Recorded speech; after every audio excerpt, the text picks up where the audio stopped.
Alright, so what's up, everyone? It's your boy Super, and today we're looking at the WrestleMania card, I guess. Every match. So there were 14 matches, and I don't even have a script. I'm just ranting, I guess. I don't know. I don't know. Uh, because I feel like this show was much. I guess it was better than I thought it would be, because like the build up to the show was so boring. The only good storyline was like Reigns versus Edge versus Bryan. So uh, I think the show over delivered overall. So let's take it. I just have the card, like the results in front of me. So I'm just gonna look at it. See. Alright, so the first match was Bobby Lashley with MVP, and he defeated Drew McIntyre. So, and like, in my opinion, this match should have been in the main event. It really should have been in the main event, but it wasn't. So I don't really because the build up was somewhat okay. Drew drops the title to the Miz at Elimination Chamber. And then Bobby Lashley just wins it like 8 days later or whatever, and then it's just a clash. It's just a good match. But I think they had the right man got the win, because like Drew McIntyre had his moment a year ago, I guess. So seeing Bobby Lashley win was good. I don't know. I hoped that Bobby Lashley would win. I thought that Bobby Lashley would win. So I get it. I get it. That's good. Uh, but the fact that it was not in the main event, it's kind of disappointing. Like Bianca Belair and Sasha Banks was a very good match, but it just didn't have the build up. I'm gonna talk about that later. But like the next match was it was a tag team turmoil match. I actually had no idea what a tag team, well, a turmoil match was before this.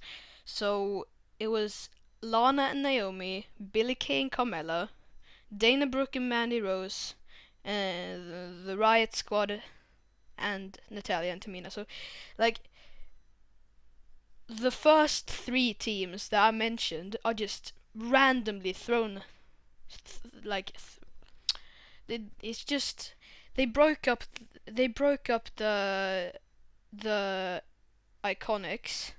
So Billie Kay had nothing to do. So they just put her in a tag team with Carmella, which was stupid. I mean, the women's tag team division is broken anyway. So like, why would you break up the Iconics? They were like the best tag team in the division, in my opinion. I mean, Billie Kay, especially Billie Kay, didn't really have the wrestling ability, but they were just so fun. They were just like such good heels. So why? And now they're fired. So that's gotta feel sorry for them. But then and like the Riot Squad, yeah, that they've been they've been a team for like since like 2018 or something. I don't know. And Natalia and Tamina, it's just two kind of big girls just uh, thrown into a tag team. I mean Tamina's teamed with like Nia Jax too, and she's a big girl as well. Who likes to injure people. I don't know. So, but and Natalia and Tamina won, which was like, I mean, unpredictable. I thought that Liv Morgan and Ruby Riott were gonna win, because they're like an established team. But like I don't know. I don't really care. I don't care about those titles. I don't know. And then it was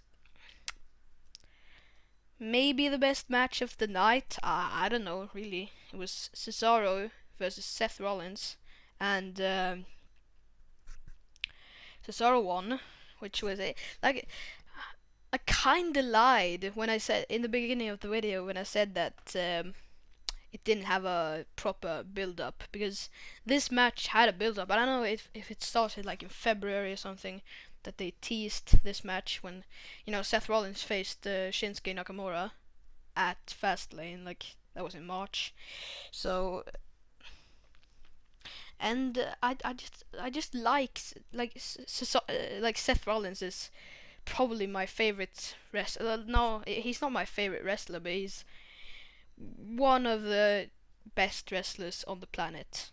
And Cesaro is just he's got the strength, he's got the well, he doesn't have the titles, but he he won the Andre the Giant Memorial Battle Royal, but that was just, I mean, who cares about that anymore? But like Cesaro is also a good wrestler, and Cesaro won, which I think like Seth Rollins, he had a very good WrestleMania record. Like he won at WrestleMania 29, won at WrestleMania 30. He lost and won at the same night at 31. He won at 33. He won at 34. He won at 35. So he just had like a nice WrestleMania record up until like WrestleMania 36 when he faced, I think, Kevin Owens and lost. And then now he faced Cesaro. But I don't really care. He's got the he's gonna be in the Hall of Fame for sure. Like in, I don't know, in 20 years. I don't know. Next we had AJ Styles and Jordan Omogbe. Almost. I don't know. I really don't know how to pronounce his name. Almost. I just like his real life name. Jordan Omogbe. It's just a nice name. And they defeated the New Day, which was hella unexpected. I thought maybe the New Day would win, and then AJ Styles would get mad at Omos, and then Omos would just turn babyface, I guess. But this was good. And now AJ Styles and Omos are tag team champions, which, to be honest, I don't really like. Those titles don't mean that much anymore. Like when there's two of them, they like when there's one for Raw and one for SmackDown. They should be like, in like 2010 to like 2016, when they had just one tag team title, and it just felt more important. And when they were like incorporated into storylines, such as when Dean Ambrose and Seth Rollins won the titles, and then on the same night as Roman Reigns, announced that he had leukemia, and then Dean Ambrose turns heel. That was I can't say it was a great storyline. WWE is just fucked up. Sorry for swearing, but they just screwed up. Like I don't know, what happened. Dean Ambrose, my favorite superstar, they just made it go to hell. Go to. I don't even know how to not swear. We're going off course, but like the point is, these tag team titles are like they're just not prestigious anymore. I don't really know how to explain it. And then we had Braun Strowman versus Shane McMahon in a very good match. It had it didn't have a good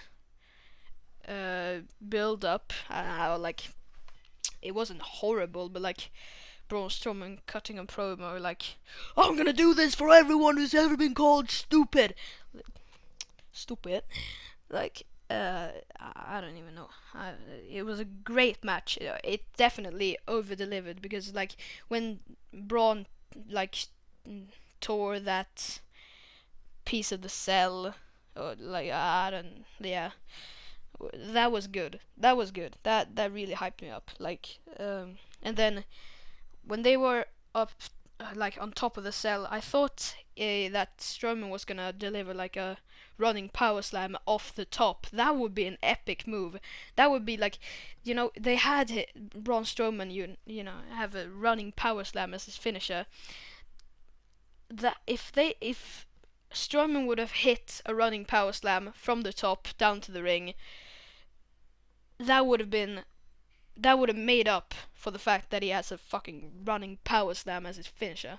Like, think about that. The biggest guy on the roster has just a generic move as his finisher. But we got a choke slam instead, which was not bad. I mean, Shane McMahon could have injured himself a little bit, but like, it's Shane McMahon. He jumped off a cell like twice within like twice in 2 years or whatever. But that was and then Strowman just I think he hit a running power slam and then just pinned Shane. And that was a good match, I gotta admit.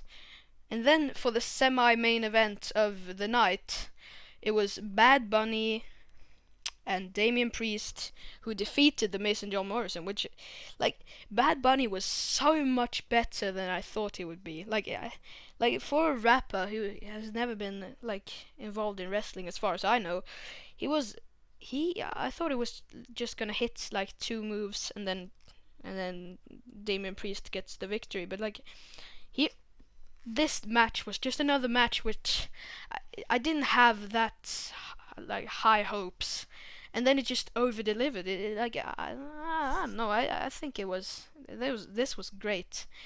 And then the main event was Bianca Belair, who defeated Sasha Banks, and that was it was just it was just kind of emotional, because like it was the first time that 2 black women main evented WrestleMania, so that was like a first. So that's cool. Like, I don't even know if 2 black people have ever main evented WrestleMania. I don't know. I have no idea. But that was interesting. And then, but this match had such a bad build up. Like, Bianca wins the Royal Rumble, and then Bianca is like friends with Sasha. It would have worked if they would have had them like be tag team champions, and then when they lose it, Sasha Banks would just turn on Bianca. I don't know. They could have done better, but this match also over delivered. So I think it was good. I think that spot when Bianca whipped her hair onto Sasha, and Sasha just had a big scar. That was cool. That was a good that was a good spot in the match. It really helped elevate the match, so to speak. And Bianca got the W, which she deserved it. She really deserved it. She has a lot of talent, so she deserved it 100%. I think she was crying, like really crying, and Sasha was just like sitting, breaking character, just kind of feeling good for Bianca. That it was a good match. It really earned its spot at the main event. And that was about it for night 1. It was like it was a good night. Like, the fans were back, so like it was. I feel like it really helped elevate the show, because this is the best show we've got in the pandemic era. Definitely, definitely. So I liked it, and if it wasn't for those weather things, the weather that delayed the show, but I I didn't watch it live, so I didn't really care. Oh my god. So, and then it was for night 2. The weather was guess I don't even know. There wasn't a delay, so it was Randy Orton who defeated the Fiend, and this I just don't know about this story. It just feels like something we would get out of Fortnite or something, because like they had like storylines in that game, like for real like real storylines. Uh, every season we would get like an event or something, which I thought like it was cool, and but this it just doesn't fit like this supernatural, like Alexa Bliss betraying the Fiend type of thing. I don't really dig it. So this match, like Randy Orton's attire was so good, but that's about it. I guess if they would have had like because Randy Orton won against the Fiend with one RKO. Like I get that an RKO is like a very protected move, but like it's the fucking Fiend. Look at him inside Hell in a Cell 2019. In my opinion, not as bad as everybody said. Uh, he kicked out of everything. He kicked out at one from like 15 curbstones or whatever. I don't even know, like a sledgehammer shot, and he should have, like, if Randy Orton would have like hit like an RKO and the Fiend would have just kicked out in one, and then for the next RKO maybe would have kicked out in like two, then it would have made more sense. But like I don't even know about this. I don't know what they're going for here. To be honest, I'm just gonna have to wait till like next pay-per-view, I guess. And then, it was Nia Jax and Shayna Baszler versus Natalya and Tamina, and of course Jackson Baszler won. To be honest, I didn't even care about this. It would have been cool to see Natalya and Tamina win, but like at the same time, who cares about these titles? And then I'm not gonna talk about that match anymore, and because then it was Kevin Owens versus Sami Zayn. Owens won, and Sami had Logan Paul in his corner. Apparently, I'm just looking at the Wikipedia page, and Owens, like, he hit a stunner on Logan Paul, which was cool. Like Kevin Owens and Sami Zayn go way back, like to like 2014, or like in WWE. I'm sure they've been friends for like 2 decades or something. I don't really know, but this match was I don't know, average.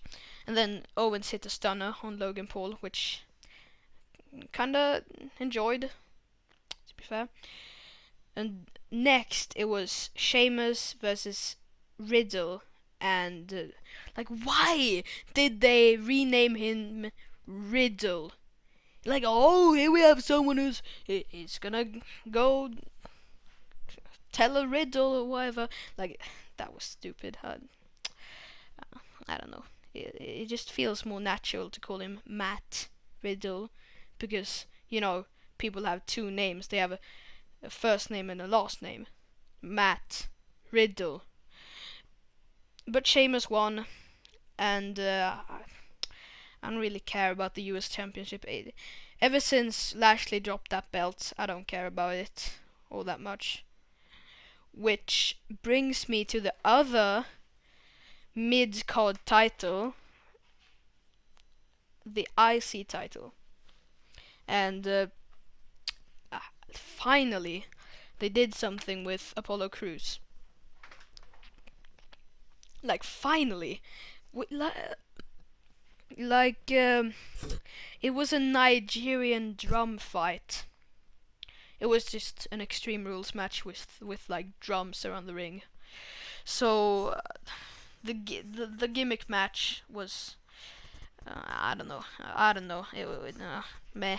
I don't know.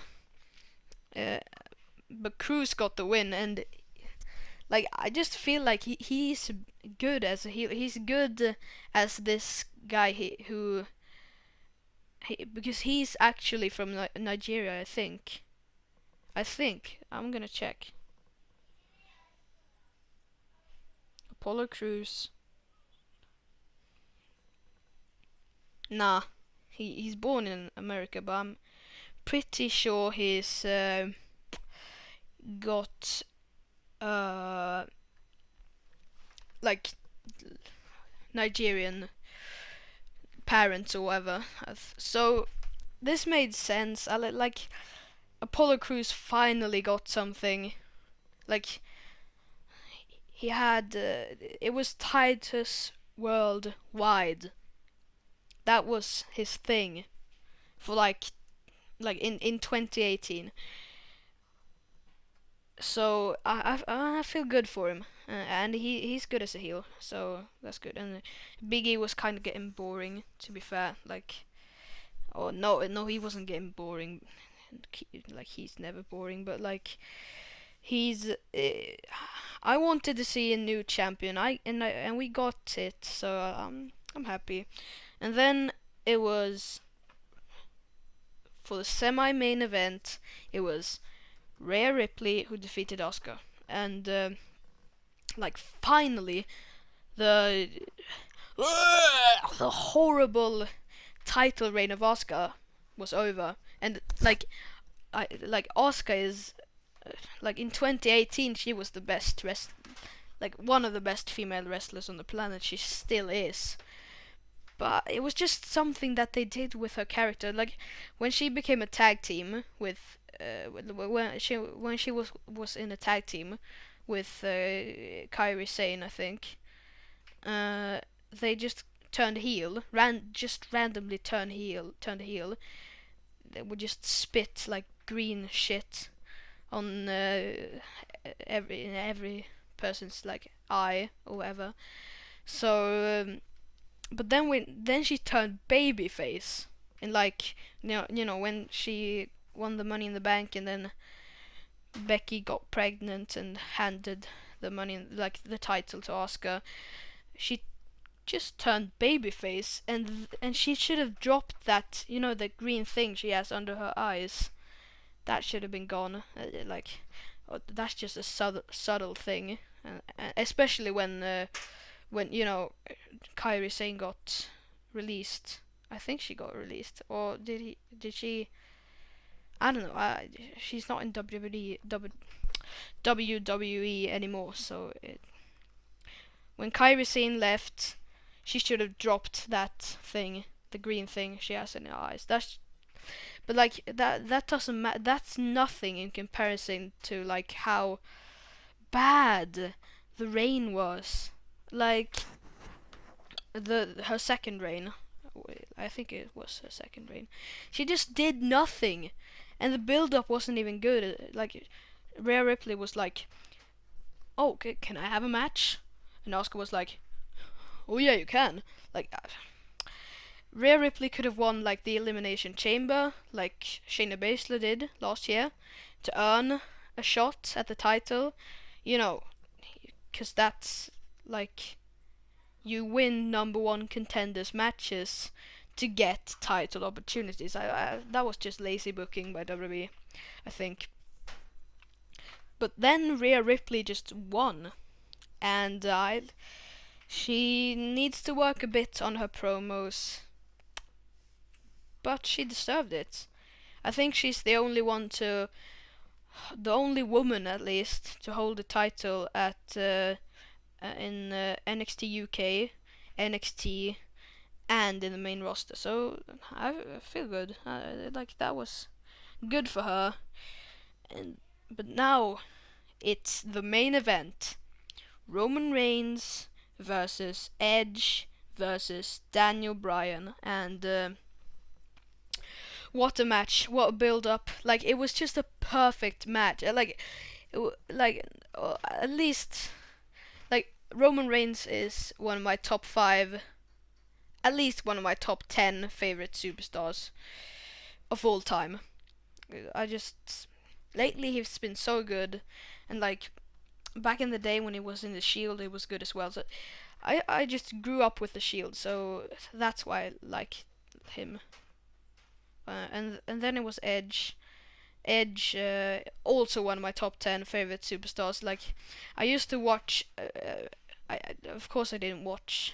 I wasn't even alive in the Ruthless Aggression era.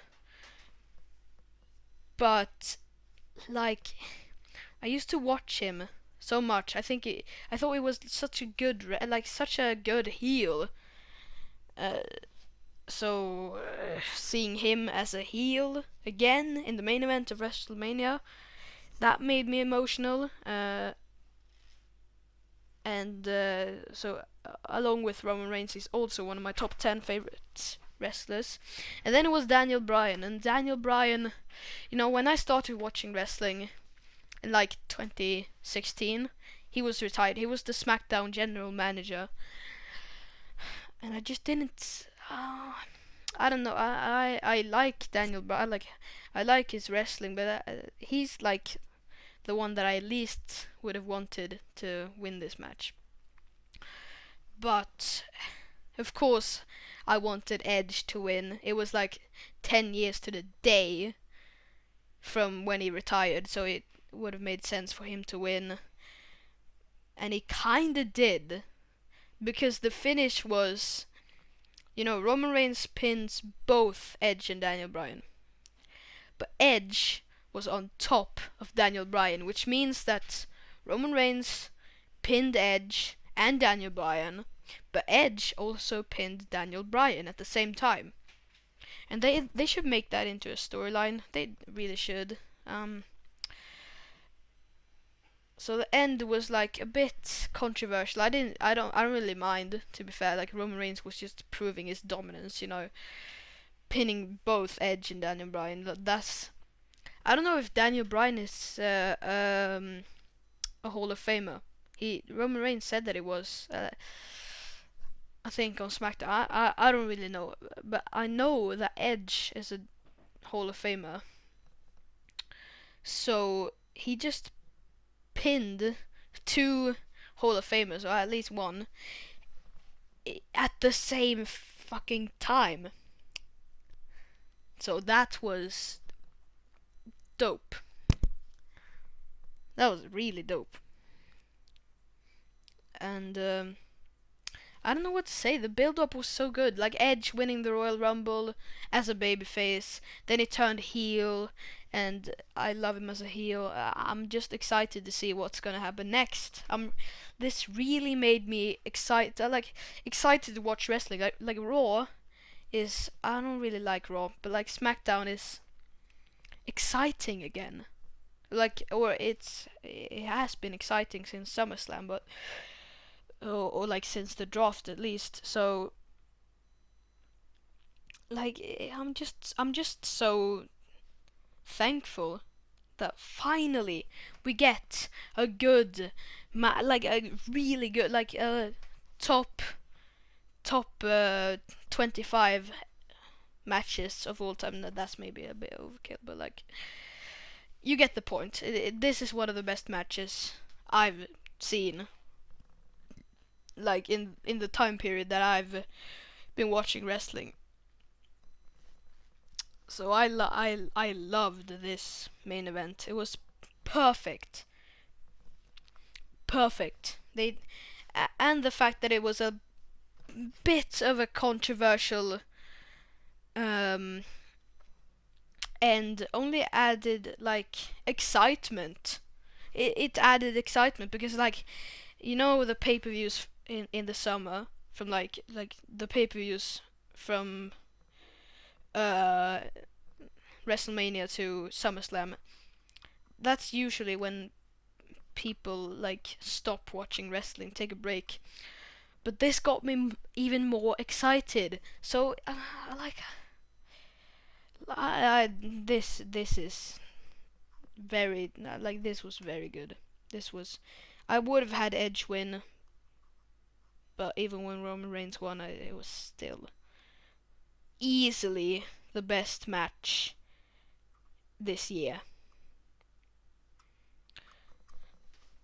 and I know that, like, and that's how the show ended. Like, it wasn't Bam Bam Bigelow was versus, that other guy. It wasn't such a main event. It was much better. I don't know why I brought up that match, by the way. I just think it was horrible. But yeah, that's about it for the show. It was 2 nights. It was good. There were fans. They're not. We're not gonna have fans anymore until like SummerSlam. But I just felt like this show over delivered. So I guess since I've been talking for half an hour, my time is kind of over. Um, I'm just gonna say thanks for watching, and if you liked it, then just hit the subscribe button, hit the like button. You know, maybe you know, put a comment down below. I don't know. I don't know. Yeah, do what you want. I don't know. It's your life. I would recommend subscribing because there's gonna be more content like this every time there's a pay-per-view. So that's about it. Thanks for watching, and I don't even have an outro. I don't know. Bye, I guess.